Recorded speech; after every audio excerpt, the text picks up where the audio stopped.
yakuriye Elisa yari ijambo. Ni amen. Amen. Eli était la parole pour Elise. Icyo yarebaye cyose cyari ijambo. Haleluya. Icyo ngira ngo mbereke eglise. Iryo jambo gahunda y'Imana kandi uko ijambo ryambara umubiri. Twebwe ngo mu kibizwa nduzise ngo la semence parle, la parole est parlée et la semence originelle. Ijambo rivuzwe n'imbuto. Profeta yavuga muri icyo kibwiriza ngo Imana yashatse ko umuntu ari ijambo ryayo ku isi. Amen. Imana yashatse ko umuntu ari ijambo ry'Imana ku isi.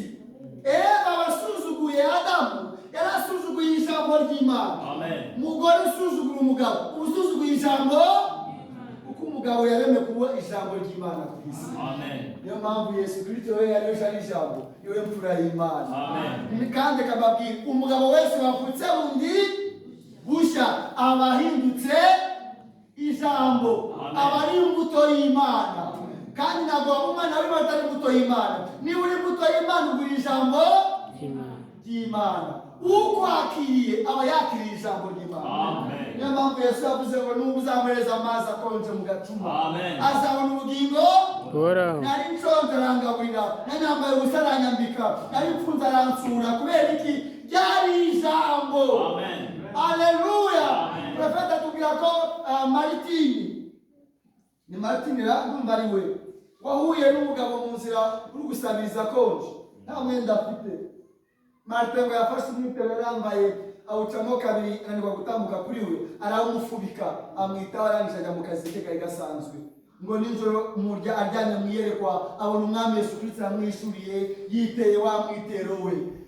Ngo yamuhange yo mukoreye biriya ni mbewe muba mubiko mukoreye. Profeta bango ntabwo ari Yesu, ahubwo Yesu yari ari muri uriya musabizi. Amen. Ntabwo igihe uvutse bundi bushya ni imbuto ya Kimana, ni umubiri wa Kimana uvutse muri wowe. Tire alors la parole. Amen.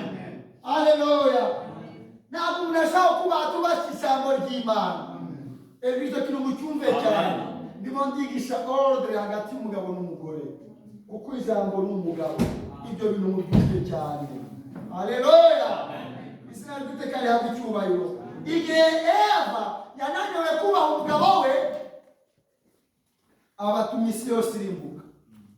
Profeta bango abarwaye uyu munsi, ibitaro biri uyu munsi, amarimba ari uyu munsi, imbabare ziri uyu munsi, Zambia nshobora kumva uyu munsi. Ibyo byose byaturutse ko Eva tubashye Adamu. Muvuge mutyo. Kuko ntabwo niwe Adamu ari we. Adamu yari ijambo ry'Imana kuri Eva.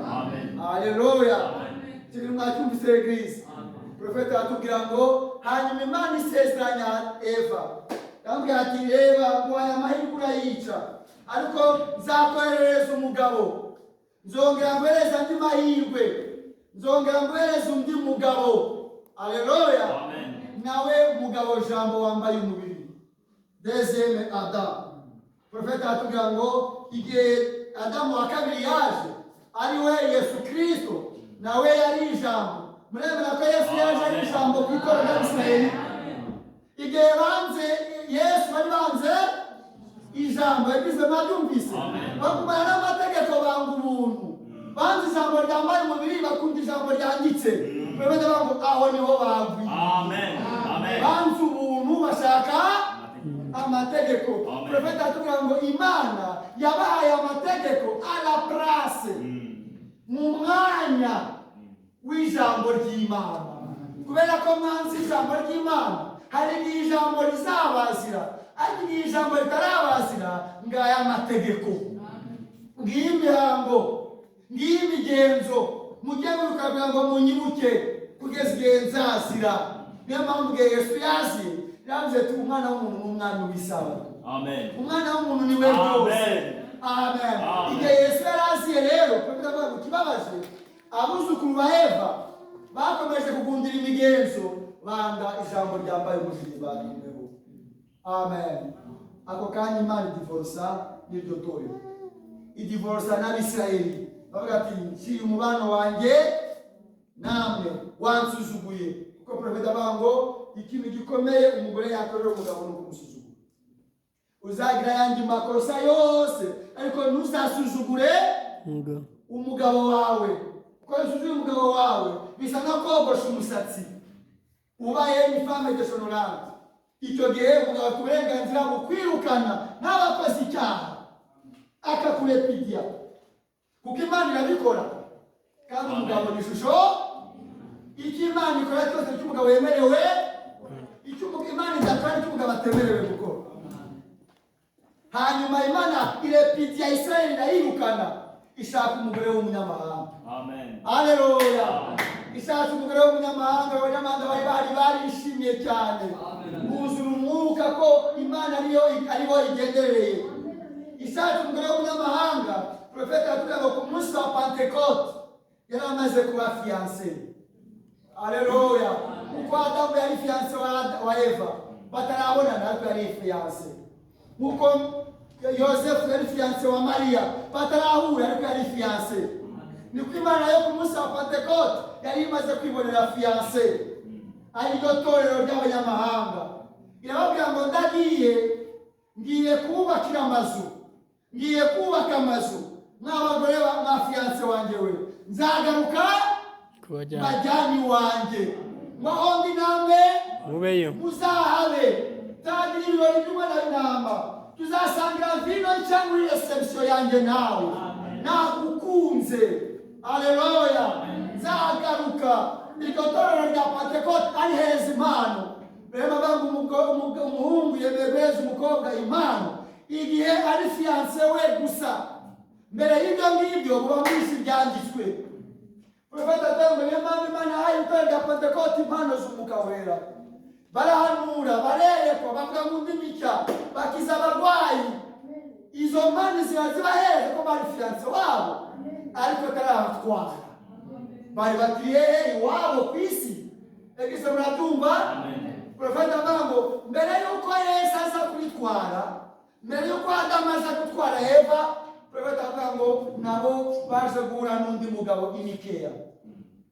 Bageze i Roma i Nikeya, bahuriye n'undi mugabo witwa Roma.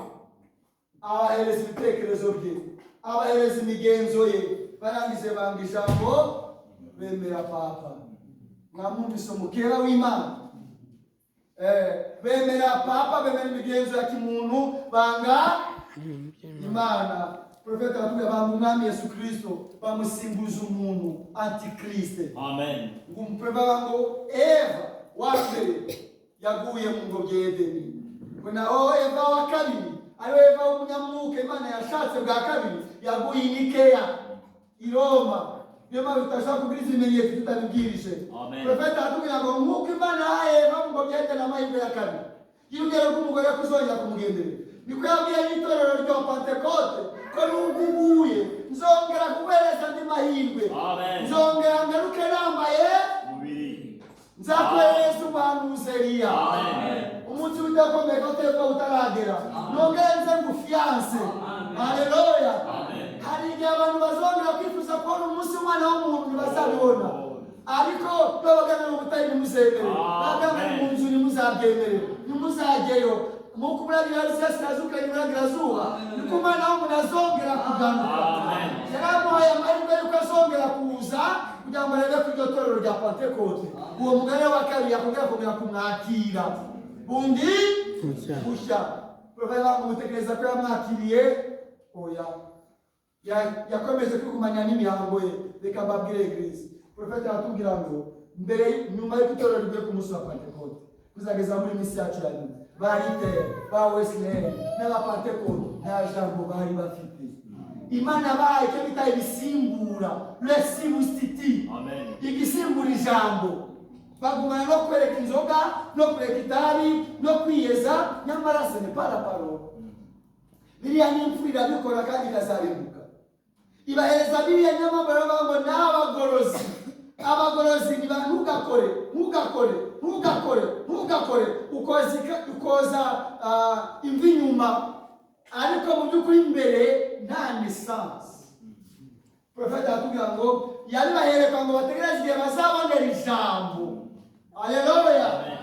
Hanyuma ku bw'ubuntu bw'Imana ijambo riraboneka, yambaye umubiri. Uwari mu ngobyi y'Edeni, Eva yanze. Uwaza gucungura Israeli ikamanga ni uyu nguyu wagarutse. Amen. Le Seigneur Jésus Christ. Profeta bango ni wewe ni wakomeza kwenda abahereza amahirwe. Abahereza amahirwe. Kuko Israeli yamwanze kumanya n'imihango ya imigenzo. Niko n'itorero rya Pentecote ryongeye kumwanga. Kumanya n'imigenzo n'imihango ariko umwami Yesu Kristo yaraje. Amen. Haleluya. Yaraje kugira ngo Eva agendane n'umugeni we, agendane n'umukwe we, niyo mama bamwakiriye uyu munsi ni abafiyanse. Amen. Haleluya. Mwakiriye ijambo. Nayo mbabwira yuko udashobora kwakira ijambo utakiriye umuntu. Haleluya. Kugira ngo wakire ijambo ugomba kuba wakiriye umuntu. Kano kanavuge ngo kugira ngo bisome. Sibyo ra? Amen. Amen. Nimere nababwire uko nakanyange kantangaje ndi gukora etike. Ikitwa icyateye ko idini riba idini. Inyigisho y'abandikora iti. Hari umuntu wayisobanurira. Inyigisho y'abandikora iti. Hano ni mayisobanurira. Prince wasobanura inyigisho y'abandikora iti. Haguruka kutubwire inyigisho y'abandikora iti iki.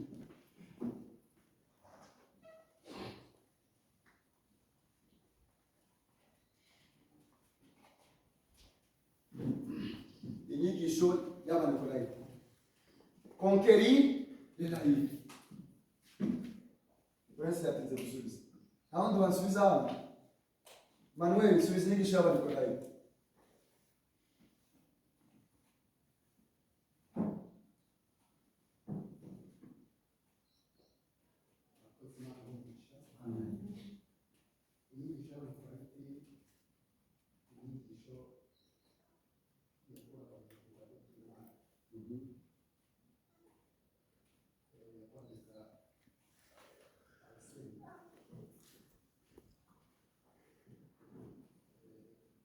Merci beaucoup.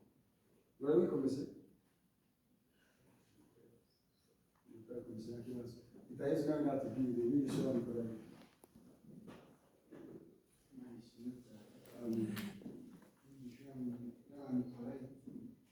Yatangijwe n'abantu bazana ibitekerezo byabo bwite bagakuramo ijambo bagasimbuza ijambo. Niba nk'uko Yesu Kristo avuga ati ujye ubatizwa mu izina rya Yesu Kristo kurushaho data n'umwana n'umwuka. Ibyo ni uko byagiye byinshi kubuza ngo abagore ntibakogoshe imisatsi, abandi bakasubira gutwikira n'ibyo byose bigenda bikura ijambo bigashyiramo ikindi kigisimbuza. Amen. Reka iki ni ikintu dukwiye gufata mu mutwe cyane twese kubera ko nirwo rupfu rw'itorero. Inyigisho y'abandikolayiti. Profeta yatubwira ngo inyigisho y'abandikolayiti. Nikolayite bivuze nzi ko tubizi cyane nk'amazi. Nikolayite bivuze ngo Nikolayite. Profeta yavuze ngo nikao. Bisobanuye conquérir, kurwanya. Conquérir. Profeta bango laïte na abalayiti ni. Le laïque na abakristo. Bango inyigisho y'abandikolayiti ni inyigisho yo kurwanya kwigarurira abakristo. Kwigarurira merci beaucoup. Kwigarurira abakristo, conquérir. Nukuvuga ngo abakristo ni ijambo ry'Imana. Ni imbuto y'Imana. Sima nuko itaheza bisobanuye neza. Nukuvuga ngo igihe Imana yahaye abantu ijambo, hanyuma inyigisho y'abandikolayiti ni inyigisho iza kwambura umuntu ijambo bimwereza ikindi kitari ijambo. Ikindi kitari ijambo cyitwa imigenzo n'imihango. Dogme et credo. Imigenzo n'imihango nibyo abantu bango yuza n'ibitekerezo byawe, interpretation zawe ku ijambo, uzanye umugenzo wawe cyangwa uzanye umuhango wawe. Noneho icyo gihe bisimbuye ijambo ry'Imana. Iyo nyigisho y'abandikolayiti bango ni abantu bizaniye ibyabo bitekerezo bisimbuye umwuka wera. Ni umwuka rero ugiye gusimburwa mu itorero ngo asimbuzwemo n'abantu. Nicyo inyigisho y'abandikolayiti bishatse kuvuga. Mana yangu mubifate mu mutwe. Profeta yatubwira ngo iyo nyigisho y'abandikolayiti niyo yarangiye ishyizeho abantu bima. Idini bivuze iki? Najya ndabwira bibaza abantu ko ndashaka kumenya ibintu. Fabrice mbwira idini cyane. idini ni organization yitwa ko ikora iby'Imana ariko ikaza kuba organize hejuru hari umuntu uyiyoboye aho kuba ari Imana iriyoboye. Merci beaucoup. Banyafurere muzashaka kitavuga. Ni abantu bayoboye n'abandi bantu. Merci beaucoup. Igisubizo cyiza ni kiriya. N'ibindi bisubizo ariko igisubizo cyiza ni kiri. Ni abantu bayobowe kwemera.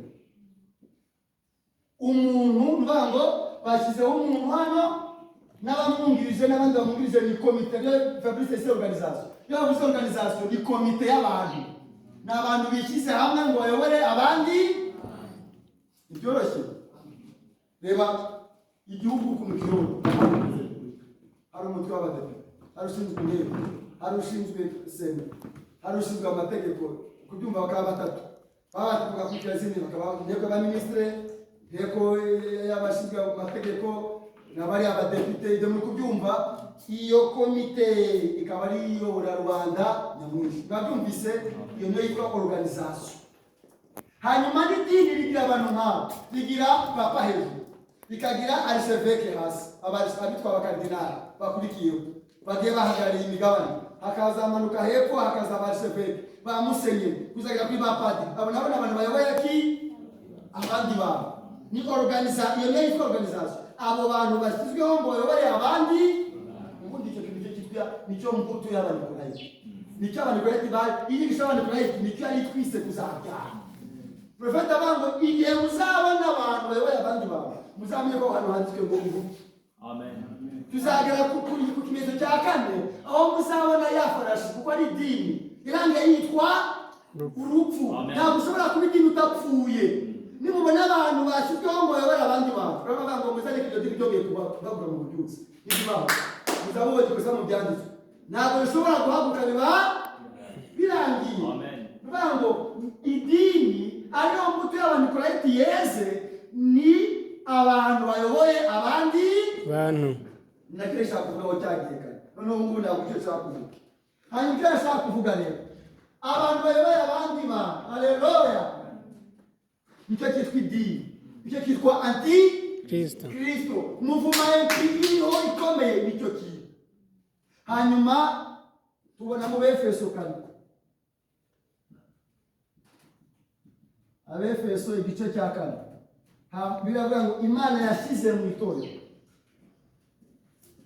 Ngiye kubona abandi bantu bayobora abandi bantu, sibyo? Amen. Efeso kane igice cyaho cya 20, Efeso kane igice cyaho cya 11 nuko navuga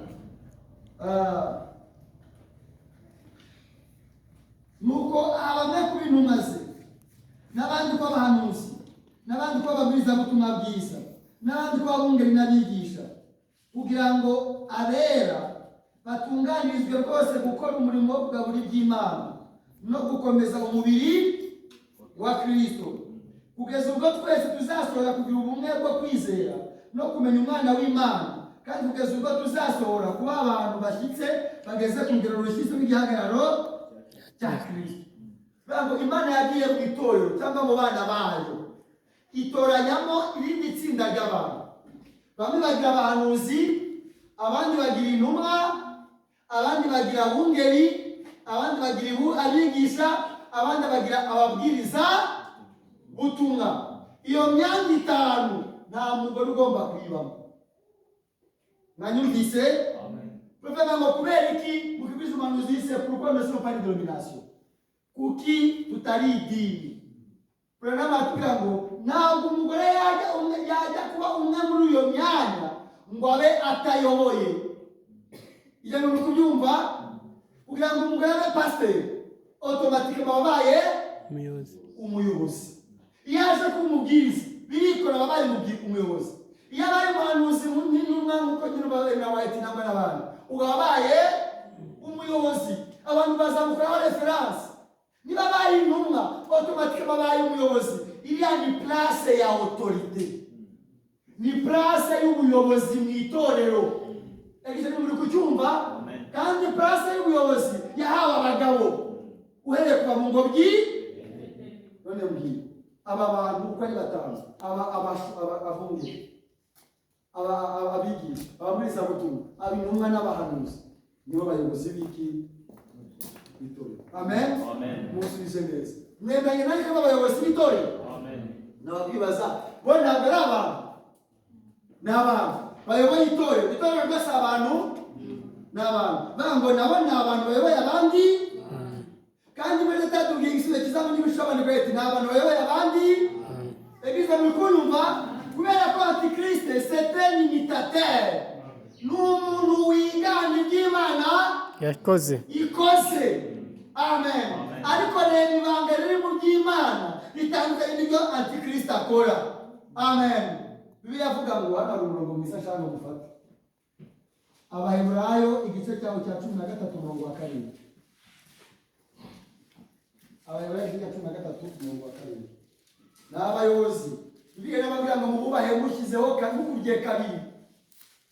Ntabwo yavuze mubaho mukabera mukubye, oya yavuze mubaha abakozi b'Imana bababwira barutiro kwabwiza ijambo ry'Imana mukubye inshuro ebyiri.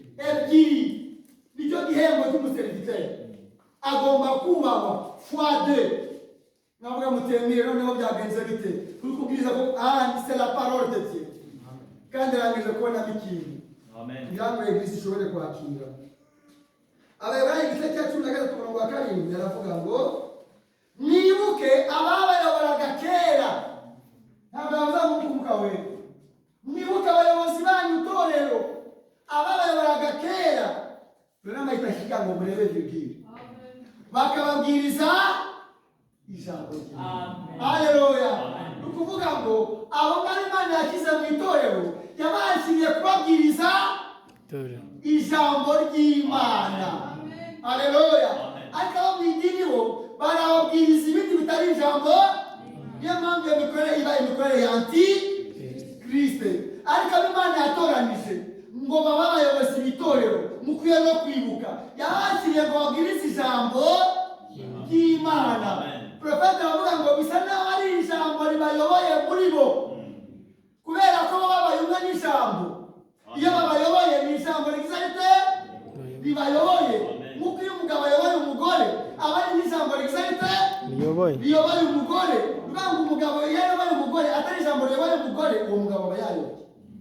Niyo pasiteri ayoboye itorero atari ijambo riyoboye itorero umupasiteri aba yagize ate aba yayobye. Niyo mpamvu Bibiliya itubwira ngo nimujya ku rusengero mwe kugendera inzira ubugari mubanza murambagize musuzume urwo rusengero muzarusuzumira iki ijambo. Ni ibintu bibiri profeta avuga. Ikintu cya mbere muzagende murebe yuko babwiriza ubutumwa bwuzuye, qu'il prêche la pleine évangile. Haleluya.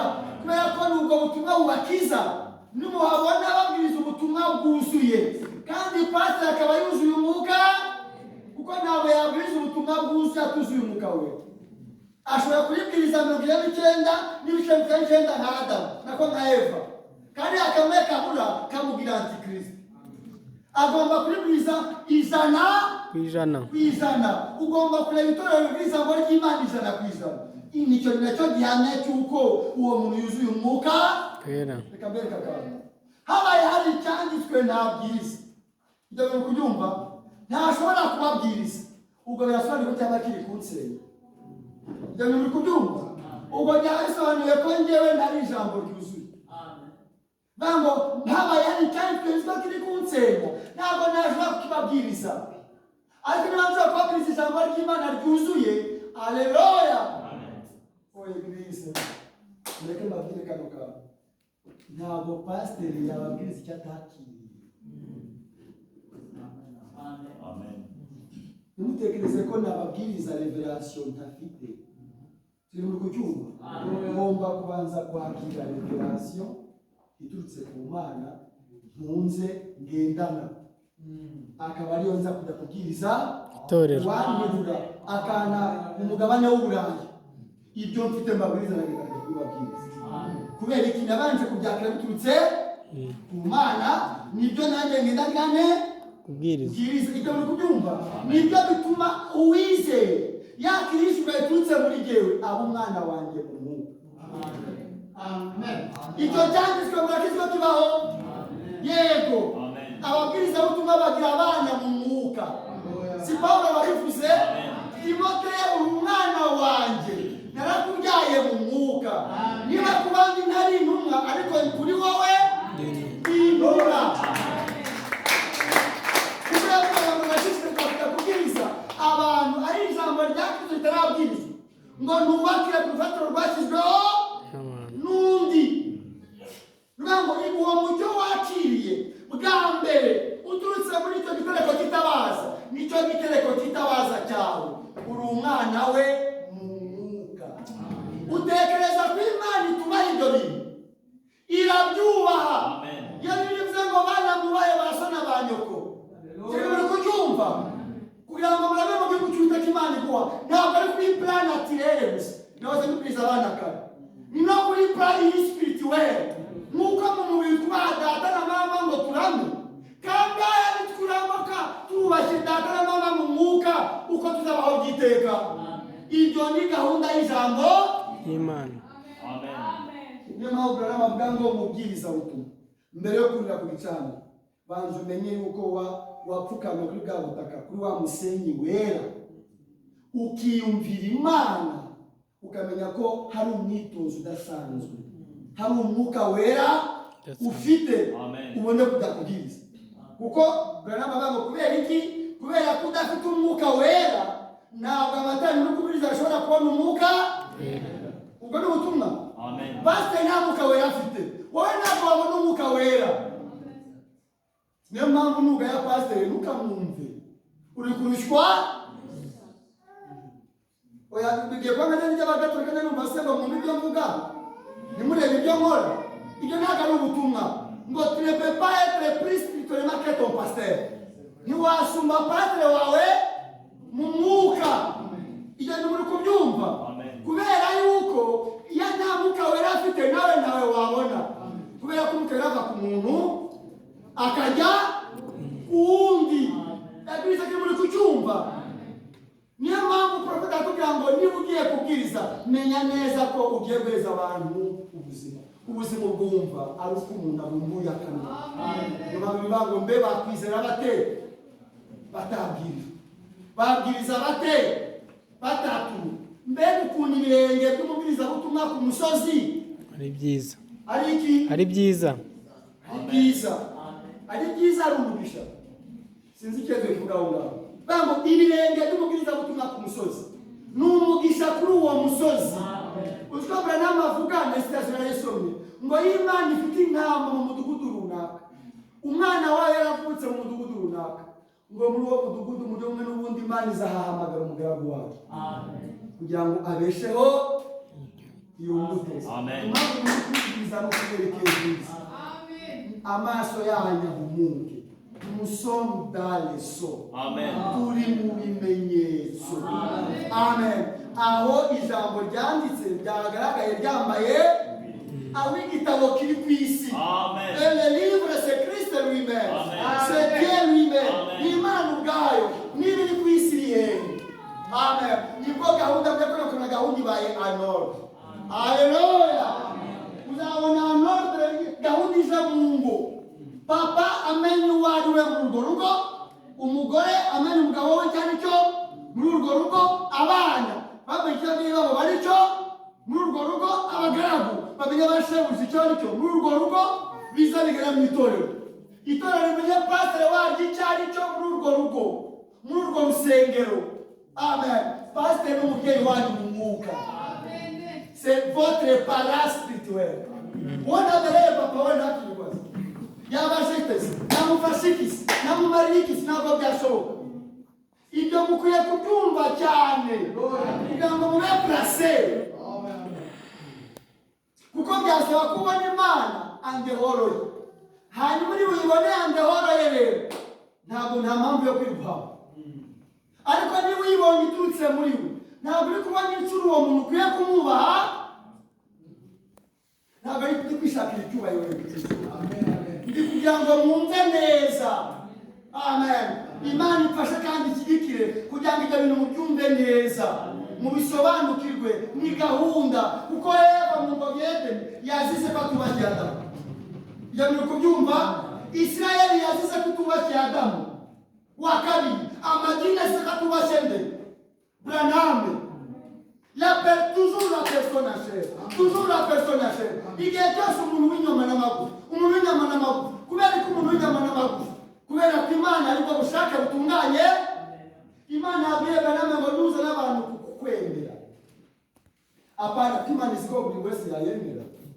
Branham abantu Satani arayemera. Murabizi ko biri bivuga. Na Satani yemera Imana agahinda, dore ikintu kigoye cyagoye Satani kuva kera kose, kwari kwemera Yesu. Kuko uri umwana w'Imana. Ati niba umwana w'Imana akora ibi ngibi, akongera kuko uri umwana w'Imana, yamushidikanyijeho kuzageza igihe apfiriye. Iyo no kumusaba ubwenge ariko uri umwana w'Imana ukabamurya, ntabwo yatarakabyemera. Iyo aza kubyemera yabyise, aleluya, yari kuba sove. Icyo ni Imana yamuhishe, ariko wowe nicyo yakweretse. Amen. Wowe nicyo yakweretse, kureba Imana yambaye. C'est votre salut. Alléluia. Niko gakiza kandi kubera ko namwe mwambaye umubiri. Utabona Imana yambaye umubiri, wowe wambaye umubiri wayibona ute? Ntabwo byashoboka. Alléluia. Oh, Imana ishimwe cyane. Kuko nakumvise nimba mbonye umugabo nk'ibindi bintu ntareka numva. Umugabo yabanga impamvu yogosha umusatsi n'ishusho y'Imana. Nubona umugabo ahariho hose bango ngira ishusho y'Imana yatambutse. Ibyo ni muri kubyumva Eglise. Nubona umugore cyane cyane ufite imisatsi itembera ku mugongo, ndavuga ngira ishusho ry'itorero yatambutse. Kumvira umwe ahawe mu kogosha nk'ubutware, undi ahawe umusatsi mo kuganduka. Muri kumva Imana ishaka gutura ku isi. Iyo ibibonye iba yibonye ku isi. Nubona umugabo n'umugore ntajya kuvuga pasiteri n'itorero, ntabwo byashoboka. Amen. Oh, Imana iduhereze umugisha kandi ushobore gusobanura kumva ibi bintu. Adamu yaguye yasize icyo, Isirayeli izira icyo ngicyo, n'amadini azize. Kuko profeta bantu kigoye umuntu ku isi ni umuntu kwizera undi muntu mugenzi we. Impamvu idini ari abantu bayoboye abandi bantu, kandi ibyo bigatuma bikaba ni sisiteme ya antikriste. Ni uko ni abantu b'ibitekerezo byabo bayoboye abandi bari bayoboye ibitekerezo. Icyo nyuma kucyumva. Ariko niba njye nyoboye itorero, ntabwo ndiyoboje ibitekerezo byawe, ndiyoboje ijambo ry'Imana.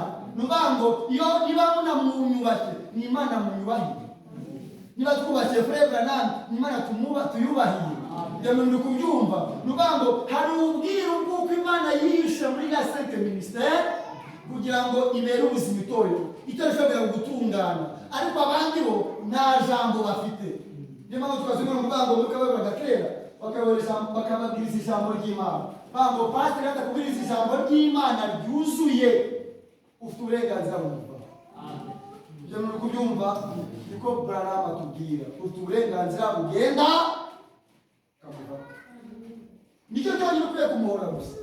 Batabwirije ijambo ry'Imana yuzuye, nk'uko umugore akwiye guhora umugabo kwari kumutegeka ibihabanye n'ijambo. Iyo niyo mpamvu yonyine. Ibi zitari izo ukwiye kumuha uko wubaha. Niko nibitubwira.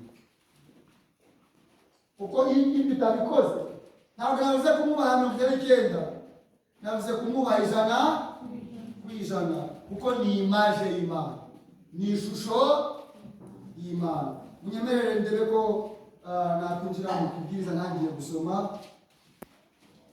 Ntabwo mbivugeho neza kuba ndi kubisoma, baraza gusa kuba gusoma ibyo ushatse kuvuga. Troisième leçon, ngiye guhera kuri paragraphe ya 43 kw'ibere n'9. Nuko kumanza bwanjye bisobanura noneho nihuta. Amen. Umugabo mumubahe ni image y'Imana. Alléluia. Bon, il y avait une épouse naturelle dans le jardin d'Éden. Hari umugeni usanzwe mu ngobyi y'Edeni. Vous vous souvenez hier soir mwadukeje n'umugoroba. Cette épouse naturelle c'était la petite chérie d'Adam. Uwo mugeni usanzwe ari umugore wa Adamu. Mais pas encore sa femme. Katara umugore ngo bahure parce qu'il n'avait pas encore connu comme sa femme. Katara kamumenya.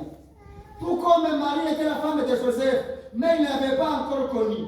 Tout comme Marie est une fiancée, voilà Joseph, avec la moumeya. Très bien. Elle se trouvait en cet animal qu'on a appris. Maintenant, avant qu'Adam ait connu sa femme, elle était juste une épouse pour lui.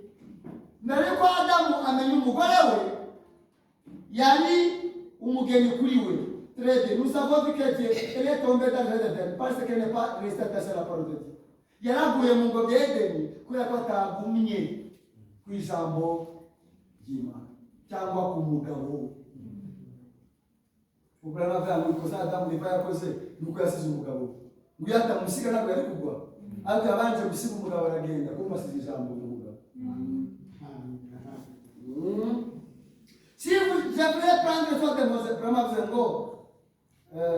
il savait que Satan serait lâché au milieu d'eux. Imana yuko Satani azabarekurwa hagati yabo.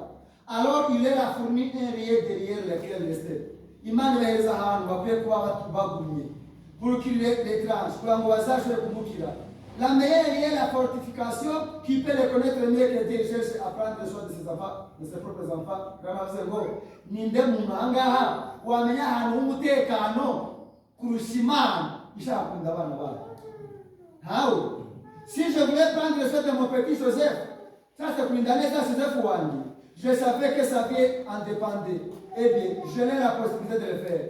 Si un mille de béton armé de 40 pieds, 12 mètres, allait faire l'affaire, j'en ferais un 90 pieds, 27 mètres, pour en mettre sur. Maintenant, vous êtes kukulinda Joseph Wandi na byara. Abantu igikuta cya metero 12 cya murinda. Ngo nakora metero 27 kugira ngo menye ko ari inzwe koko nuko bwana bavuze. Si je peux même avoir de telles pensées à l'égard de mon petit garçon, niba nagira ibitekerezo nk'ibyo ku mwana wanjye mutoya muri, alors qu'est-ce devait perdre sa vie mortelle, c'est quoi qu'il ne fasse le sauver. Kandi nabanze yuko rukurinda ubuzima bwe buzapfa kuko nyapfa nyuma zakizwa. À combien plus forte les autres dieux à l'égard de son enfant qui serait éternellement perdu. Derrière quoi devrait-il placer? Non, nakora ibyo ngibyo kandi ari Imana ize ko umwana wayo ashobora kuzagwa iteka ryose, yamushyira ahantu harinzwe kubera urugero runganira. Kandi muri kubyumva, il a placé derrière sa propre parole. Imana yamushyize inyuma y'ijambo ryayo. Yari izi ko nabi inyuma y'ijambo ryayo n'ahantu hakomeye cyane adashobora gukina habera. Tant que vous êtes dans cette parole, vous êtes en sécurité. Igihe cyose muri iri jambo muri mu mutekano. Si vous demeurez en moi et que mes paroles demeurent en vous, alors vous n'avez qu'à demander tout ce que vous voulez. C'est ça la parole. Nimuba muri nge n'amagambo yanjye akaba muri nge, noneho musabe icyo mushaka cyose. Nko kuvuga ngo muhinduke ushobora byose. Amen. Amen. Donc, Ève s'est promenée dans les jardins. Elle est à la contrée le serpent. Un personnage aux manières très raffinées. Ève yagiye mu ngobyi ya Edeni araserera. Ahura n'inzoka. Barabaza ngo Virgile, ni umuntu urimbye neza kandi w'umunyabwenge. Wumvise iyo nzoka? Il commence, il était de l'autre côté. Dieu vit de mer. Dieu vit de mer à l'humanité. Dieu l'autre fois. Voyez, l'herbe petite dame se promenait par là. Satan est arrivé, une personne associée, habillée aux manières raffinées. Il voulait lui vendre son programme. Satan araza, kuko yaba yaciye bugufi, Imana ituye mu guca bugufi. Hanyuma Satani aramusanze, umugabo wambaye neza urimbye uzuye ubwenge aje kumugurisha gahunda ye. Bivuga twebwe ntabwo tugira ibitekerezo byiza. Amen. Ibitekerezo byacu ni ibya Kristo. Amen. Uko waba ubona ibintu bikubereye kose, ijambo ryanirwanije uraceceka. Kuko Yesu yavuze ngo ku gitekerezo cyanjye sinari kujya ku musaraba. Iki gikombe cyari kundenga, ariko biye kuba nkuko ngewe nshaka. Mbe vuko ushaka. Amen. Ntabwo tugira ibitekerezo byacu. Ugira ibitekerezo bye ni Satani. Niyo mpamvu Yesu yavuze ngo njye naje mu izina rya Data n'Imana, undi azaza mu izina rye bwite. Muri gahunda ze umwemerere. Bravo, Satani yaje. Peu importe combien Satan pouvait rôder, tant qu'elle restait derrière cette parole, elle était tranquille. Uko Satani ari kuza akivuga inyuma ye hose, yaguma mu ijambo. yari kuba afite amahoro. Niba uri hano ukaba ubabaye, niba uri hano ukaba ufite agahinda, niba uri ahangaha ukaba ufite amaganya, igisubizo ni kimwe, tuye derrière la parole, en dehors de la parole, uri hanze y'ijambo.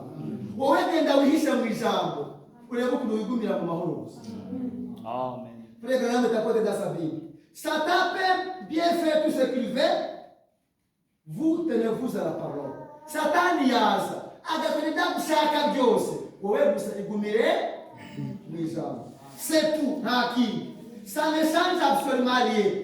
Ibyo Satan abikora byose ntacyo ari buhindure. Niba akubwiye ngo siridi tu es malade, nakubwira ngo urarwaye cancer, urwaye sida, urwaye diabete, urarwaye se, muzamusubize ngo parce que tu sais je suis guéri. Amen. Igihe yakubitwaga akomereka narakize. Akubwire ngo ariko nubwo uvuga ngo warakize, bien tu vas mourir, uraza kuza kwibona, uraza gupfa. Musubize ngo il ne résistera. Amen. Azanzura. Yarabinsezeranije. Amen. Haleluya. Amen. Ako kanya hari igihe tuvamo ubushake bwacu, ubushake bw'Imana. Wenda niba urwaye ubushake bwo gushaka ngo hire. Banza umenye yuko niba ari bwo bushake bw'Imana. Niba ari bwo bushake bw'Imana, sidire sinari ugomba gukira. Ariko niba atari bwo bushake bw'Imana, niba bushake bw'Imana ari bwo buba. Ahubwo bwa Satani ngo niyo napfa nzazuka. Amen. Kandi nubwo ndwaye yakuzwe mushobore gukira. Gukira kwanjye ni ibyiringiro byanjye no gusuka ni ibyiringiro byanjye. Icyo ahita buri kintu avuga akora. Vous voyez, restez simplement derrière la parole, c'est tout. Amen. Christ lui-même s'est tracé derrière la parole. Na Christ qui est chez Satan, il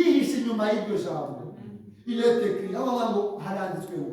Restez derrière la parole. Guma inyuma y'ijambo. Amen. Amen. Ngo Yesu yashyize, Imana yashyize Adamu na Eva. Arabwira ngo Satani agenda uko dushaka. Mais Ève, elle a commencé à se lâcher un peu, mais elle ne s'est pas complètement relâchée. Babyumvise. Eve atangira kugabanya, kutitaho gakeya ku ijambo. Ntabwo yariretse byose, relâchement, kutitaho ku ijambo. Elle a seulement laissé tomber ces petites tournures de phrases. Agarongo gatoya gusa atuma gatakaza sanse yabo. Niyo mpamvu Branham atubwira ibintu tugomba kwirinda. Twebwe n'ijambo ry'Imana hari ibintu tugomba kwirinda. Branham bambwiye ikintu cya mbere, mal interpréter la parole. Uko icyanditswe kivuga ugifate uko kivuga, ntushyireho ubusobanuro bwawe. Uko nugisobanura nabi usanze turnire itariyo, uragira sansi itariyo. Mal interpréter la parole. Barababwiye ngo uko rivuga niko rivugitse, wibisobanura. Icya kabiri, mal placer la parole. Gufata icyanditswe cyagombye kubaha ukagishyira iyo ugishyira umwanya utari uwacyo ntabwo ubize guvanza ibyanditswe. Icya gatatu, gusenya icyanditswe, kukivuga igice, dislocation. Ruvuga ngo nk'uko umurongo umeze ureka utyo. Ibyo ni ibintu bitatu tugomba kwirinda bikomeye. Rero Eva we nawe yafashe phrase imwe ayihereza indi sansi. Iyo phrase ni iyihe? Ivuga ngo ntukijyaho no gupfa. Yavuze ngo ntabwo uzapfa, ahubwo Imana yazi ko uramutse ukiriye wagire nk'abandi. Atanga ubusobanuro ku murongo w'ijambo ry'Imana naho byapfiriye. N'essayez jamais de raisonner la parole de Dieu. Ntuzibaze ku ijambo ry'Imana. Amen. Croyez là c'est tout. Uzabwizere gusa. Amen. Amen. Donc elle est sortie de là avant même qu'Adam ait pu aller vers elle pour la posséder comme femme. Elle avait déjà été souillée par Satan. Mbere yuko Adamu amwegera nk'umugore we yarangije kwanduzwa na Satani. Avez-vous remarqué? Christ a fait la même chose. Exactement. Pour l'accepter, Dieu devait être le premier. No gucungura, Kristo yakoze nk'ibyo. Yagomba gutanguranwa Adamu kugira ngo aducungure. Agomba gutanguranwa Yosefu. Avez-vous remarqué? Marie, avant qu'elle vienne vers Joseph, le Saint-Esprit était venu vers elle. C'est de là que le Rédempteur est venu.